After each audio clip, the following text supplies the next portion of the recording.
হিরণময় প্রভুর ওপর হামলা দুষ্কৃতীদের, মাথার জটা কেটে দেওয়ার অভিযোগ দুষ্কৃতীদের বিরুদ্ধে। আজ সামাজিক মাধ্যমে পোস্ট করেন বিরোধী দলনেতা শুভেন্দু অধিকারী। তিনি লেখেন, ওপারে চিন্ময় আর এপারে হিরণময়। বাংলাদেশের মতোই পশ্চিমবঙ্গেও সনাতনী ধর্মের মানুষের ধর্মাচরণের স্বাধীনতার অধিকার দিনকে দিন সংকুচিত হচ্ছে। এছাড়াও তিনি অভিযোগ করেন যে গতকাল রাত 11টা নাগাদ হিরণময় গোস্বামীর ওপর হামলা হয়। তিনি জানান, পশ্চিম মেদিনীপুর জেলার দাসপুরের ধরমপুর গ্রামে যখন ভাগবত কথা পাঠ করে প্রসাদ গ্রহণ করে উনি নিত্যদিনের মতো বাইরে হাঁটতে বের হয়, সেই সময় হঠাৎ কয়েকজন দুষ্কৃতী এসে মহারাজের ওপর হামলা চালায়। তার গলায় দড়ি দিয়ে চেপে ধরে ধারালো অস্ত্র দিয়ে হামলা চালানো হয় বলে অভিযোগ।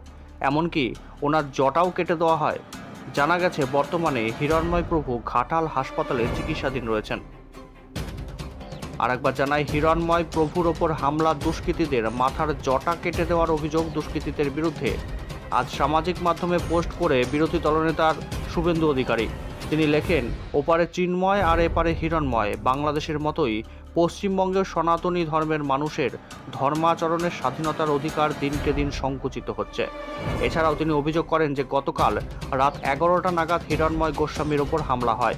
তিনি জানান, পশ্চিম মেদিনীপুর জেলার দাসপুরের ধরমপুর গ্রামে যখন ভাগবত কথা পাঠ করে প্রসাদ গ্রহণ করে উনি নিত্যদিনের মতো বাইরে হাঁটতে বের হয়, সেই সময় হঠাৎ কয়েকজন দুষ্কৃতী এসে মহারাজের ওপর হামলা চালায়। তার গলায় দড়ি দিয়ে চেপে ধরে ধারালো অস্ত্র দিয়ে হামলা চালানো হয় বলে অভিযোগ। এমনকি ওনার জটাও কেটে নেওয়া হয়। জানা গেছে বর্তমানে হিরণময় প্রভু ঘাটাল হাসপাতালে চিকিৎসাধীন।